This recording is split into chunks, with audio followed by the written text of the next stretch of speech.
Terus balik lagi sama gue di channel Bramatin. Dan ya di kesempatan di hari Minggu ini gue akan mengupdate untuk altcoin teman-teman. Sorry ya, ini baru malam, baru sempetnya, karena ya hari ini kan hari Minggu juga. Tadi ada beberapa kegiatan. Dan selamat Hari Raya Paskah ya untuk teman-teman semua yang merayakan. Oke, jadi kemarin udah saya update juga untuk altcoin. Ada GMT, ada ZIL, ada Chainlink juga ya. Jadi malam ini kita akan bahas untuk Polkadot, Doge, sama Pendle teman-teman ya. Itu untuk 3 altcoin yang terpilih. Nah besok baru kita bahas Bitcoinnya lagi. Oke, langsung aja ke intinya ya teman-teman. Langsung kita bahas aja Polkadot dulu. Jadi ini adalah salah satu koin purba juga teman-teman ya. Salah satu koin purba juga. Cuman memang dia nggak mendapatkan performa yang signifikan. Memang sempat ngepam, nggak sempat juga ya di Desember itu dia naik juga. Tapi ya sebatas di 11 sampai 11,7 dolar aja nih. Ya dimana ini adalah SNR sebelumnya. Dan ini juga previous high lah, area pada Q1 2024. Ini di testing lagi. Padahal di Q1 itu lebih tinggi ya, di 11,88. Kemarin itu di 11,7 dolar gitu, sedikit lebih pendek. Ya dia nggak mampu bikin higher high, akhirnya turun. Ini sama dengan kebanyakan altcoin lainnya. Nah sekarang posisinya ini coba saya hapus dulu teman-teman ya. Oke, untuk si Polkadot ini, dia ini udah bikin low level yang baru. Dimana kita lihat ya, ini sejak 2020, 2023, ya 2024. Nah ini di 2025 dia bikin low level yang baru. Kalian lihat nih, dia akhirnya drop di bawah 3,55 dolar. Kemarin tuh sempat di 3,23 dolar. Itu adalah area terendah ya semenjak September 2020 sampai per saat ini. Ini titik terendahnya teman-teman. Gila banget nih, padahal ini support kuat banget. Dan udah ya ini sempat dijebol nih teman-teman. Menandakan memang untuk secara buying power, likuiditas juga untuk Polkadot ini berarti memang sesepi itu gitu, sekering itu guys. Makanya kenapa dia bikin another lower low yang baru. Ya itu ya, nggak lain dan nggak bukan itu aja teman-teman faktornya. Nah sekarang kalau kita lihat ya, ini kan secara short termnya aja kita lihat. Nah untuk secara RSI sebenarnya nggak ada terlalu banyak perubahan ya untuk RSI secara daily time frame. Nah yang menjadi concern sebenarnya dia ini kita lihat ya secara line chart. Nah ya kita lihat secara line chart di sini. Kalau kita hubungkan ya pada ketiga area waktu dia bounce, ini adanya trendline support. Ini kena touch 1, 2, 3 kali teman-teman ya, yang menandakan memang dia turun tapi udah mulai slowly. Ya udah mulai slowly. Sama kayak gini nih ya, waktu ini turun ya, ini juga adanya trendline support di bagian bawah. Kemudian diiringi dengan yang namanya sideways dulu before dia adanya rally kembali. Jadi itu adalah memang karakteristik ya kebanyakan altcoin atau pergerakan secara price action ya. Untuk beberapa ataupun ya kebanyakan lah altcoin sama kayak gitu ya. Walaupun dia turun-turun, yang kita butuhkan adalah sideways dulu sebentar sebelum dia lanjut rally atau rebound lagi. Nah sekarang berarti PR-nya untuk si Polkadot ini adalah somehow di sini dia mulai ketahan nih di sekitar 3,4 3,5 dolar. Dia somehow dia mulai bertahan di sini sebelum dia bisa akhirnya rebound lagi. Cuman faktor lain yang perlu kita perhatikan adalah secara makroekonominya. Kan sekarang kondisi perang tarif dagang, kemudian dari The Fed-nya sendiri belum mau cut rate ya, belum adanya QE dan lain sebagainya. Terus juga perang fisik itu masih berlangsung gitu kan. Jadi secara makro memang belum mendukung. Tapi kita lihat juga secara short term-nya. Kalau untuk short term-nya nantinya untuk The Fed itu kan dia istilahnya di mob ya sama Trump, bakal mau dipecat dan lain sebagainya. Kalau saja ya gertakan dari Trump ini berhasil, kemudian The Fed itu cut rate, maybe secara short term market bisa rebound dulu, bisa hijau lagi gitu ya. Ditambah juga dengan at least kalau misalkan perang dagang antara US dan China itu menemukan jalan tengah atau kesepakatan ya, at least udah nggak melanjutkan perang dagangnya. Nah dua faktor penting ini kalau terjadi dalam jangka waktu 1 bulan ke depan gitu ya, ini bisa sekali ya, possible sekali nanti kurang lebih untuk Polkadot bisa mengalami pergerakan harga yang gini movementnya. Ya tentu saya pribadi nggak bilang abis ini nanti dia balik nih ke 11 dolar. Nggak kayak gitu juga teman-teman. Ya kita bilang secara short term. Berarti kita lihat juga nih tahanan terdekatnya di berapa bro. Di sini terakhir kali dia beberapa kali mendapatkan rejection teman-teman. Itu di 5,1 sampai 5,25 dolar. Itu dulu aja teman-teman. ya. Apakah dari area sini mampu di break atau enggak? Kalau mampu, wah mampu nih bro. Ya marketnya tuh euforia banget. Oke, next target di 6,18 sampai 6,33 dolar. Itu aja dulu teman-teman, dua area target terdekatnya. Ya, selama area ini area-area ini belum mampu ditembus, ya udah nanti dia akan bermain di range bawah aja. Gitu sih yang lebih realistis loh teman-teman ya. Jadi saya info yang realistis aja, nggak muluk-muluk, balik ke ATH ya jauh lah, jauh ya.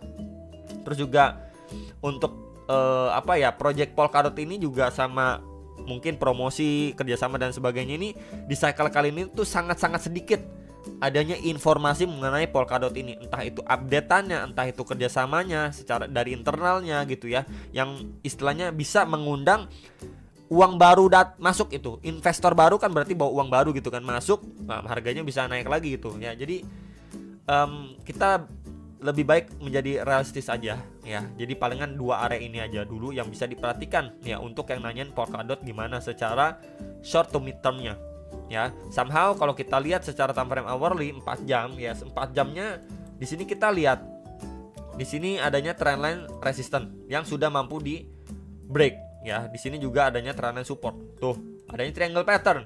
So berarti any retracement di sini ini bisa dipantau di sekitar 3,7 sampai 3,78 dolar. Ya, sekitar area itu bisa dipantau untuk Polkadot ya. At least di sini kan dia mampu break, maybe adanya retracement before dia lanjut naik lagi. Ya ke sekitar 4 dolar, 4,1 ya, atau lebih atasnya di sekitar 4,2, 4,3 dolar. Yaitu beberapa area yang menurut saya masih possible untuk digapai sama Polkadot secara hourly. Ya, jadi sekali lagi ini bisa dipantau untuk area ini yang nanyain Polkadot. Next, Doge. Ya, Doge ini juga kemarin mendapatkan kenaikan yang cukup signifikan ya. Bahkan ini di 0,485 dolar. Ya, dia belum mendekati ke ATH lama kan, digadang-gadang ke 1 dolar dan lain sebagainya. Malah kempes, guys. Padahal sebelumnya ini bagus banget ya. Kenapa sih bilang bagus banget? Waktu dia up kemudian dia drop, ini kan jatuhnya oke, di sini up kemudian maybe ini retracement gitu kan. Harapannya kan kayak gini. Nih, harapannya gini. Tapi yang kita dapatkan adalah waktu dia up kemudian adanya koreksi, ini bertahap naik, terus malah longsor, teman-teman. Ya sama kayak altcoin kebanyakan. Jadi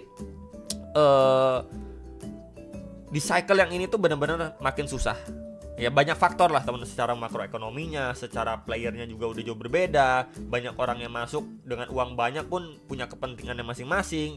Belum lagi ditambah dengan altcoin yang makin banyak. Ya makanya kan ada kategori atau ada narasi-narasi yang dibagi-bagi untuk memudahkan orang, dan mungkin money flow akan terbagi secara bertahap di beberapa narasi aja yang dapetin atensi lebih besar ketimbang yang beberapa yang tidak dapat sebesar.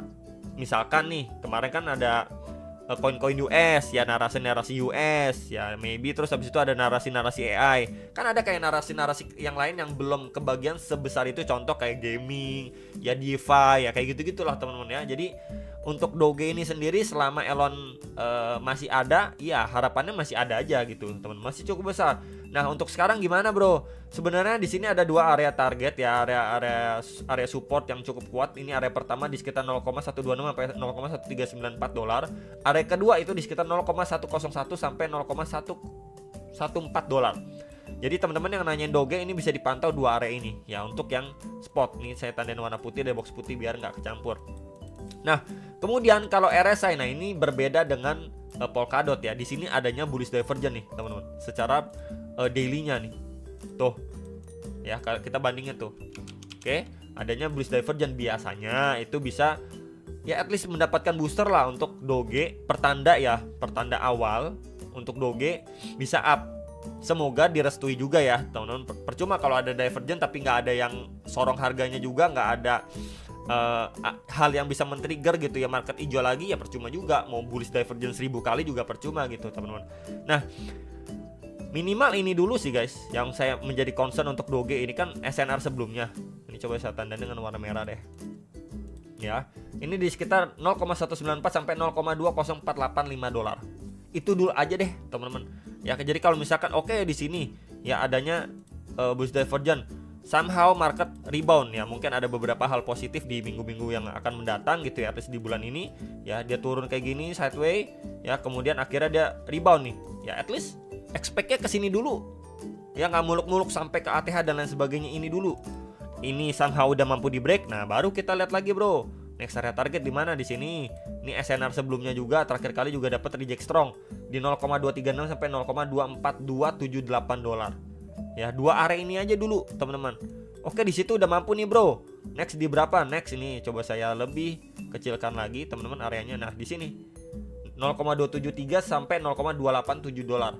Ya, jadi cukup clear, cukup jelas untuk beberapa next area target Doge ya. Jadi mungkin buat teman-teman yang kemarin-kemarin udah buyback lagi, udah cicil DCA lagi. Jadi kalau misalkan market benar-benar dibawa naik dulu untuk hit beberapa area target yang tadi juga sudah saya mention, artinya apa? Ketika hit area situ, ya cicil jual, guys. Ya bukan berarti oke dia udah hit di sini lewatin terus nambah muatan malah all in, ya nggak kayak gitu. Ya, jadi kesempatan ya waktu merah. Tinggal apa? Habis beli, sabar udah. Itu aja. Kalau kamu percaya di satu koin, harganya udah murah, udah merah, udah ke diskon, dan kamu masih yakin koin itu bisa naik entah di cycle ini atau di cycle yang akan datang gitu ya. Ya udah, habis beli ya hold. Makanya kenapa ada selalu cicil, takutnya turun lagi. Tapi kalau misalkan dia naik pun ya udah kamu cicil jual. That's it, teman-teman. Ya. Jangan nanti malah FOMO. Ya kebanyakan ya saya tahu sih, kebanyakan yang nonton sekarang ini cuman beberapa orang yang masih bertahan di market dan yang masih percaya.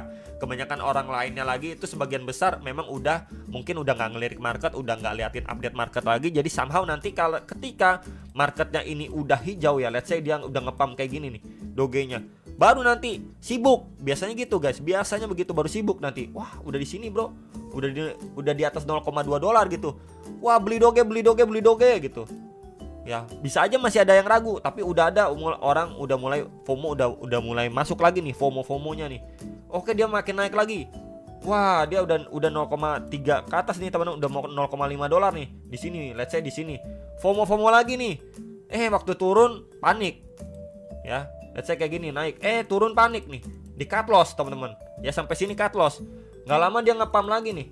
Ya OTW ke ATH lamanya, baru nanti udah dipucuk-pucuk yang tadi udah cut loss di sini, baru buyback lagi dipucuk dengan harapan bakal ke 1 dolar, 2 dolar, 5 dolar, 10 dolar dan lain sebagainya.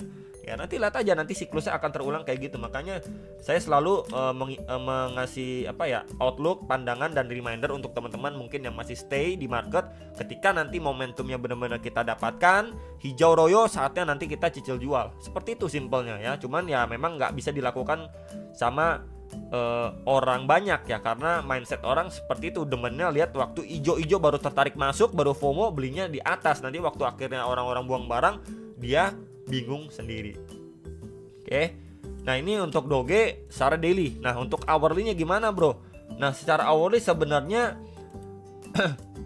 dia ini belum mampu ya break dari previous high-nya dia di sini. Ya kalau saya tandain nih teman-teman, nih ini ada area high level yang beberapa kali di testing nih, kemudian dapat rejection nih. Akhirnya dia lanjut koreksi ini di level 0,169 sampai 0,17266 dolar. Ya. Jadi selama area ini belum mampu di break sama Doge, ya Doge akan bermain di range bawah, teman-teman. Ya. Sebentar nih coba saya tandakan warna hijau deh. Ini di sekitar berapa area tahanannya itu di 0,1486 sampai 0,151 dolar.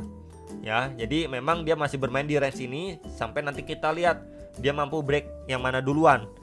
Ya, jadi kalau misalkan dia masih di bawah area ini, menandakan apa, bro? Ya udah, berarti buying powernya belum cukup kuat untuk angkat harganya, selling pressure-nya berarti masih lebih besar. Berarti orang lebih condong buang barang Doge ketimbang dia beli Doge-nya lagi gitu, teman-teman.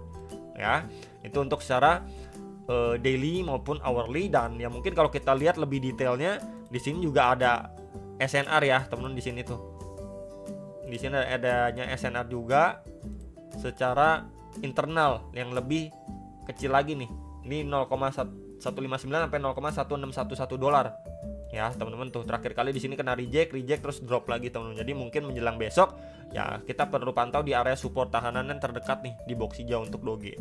Ya, jadi belum adanya sinyal-sinyal cukup oke kecuali ya area ini mampu di break nih. Ya, berarti dia harus berada di atas 0,173 dolar. Dia harus berada di atas itu. Selama dia masih bermain di bawah ya udah, teman-teman bisa pantau di range ini.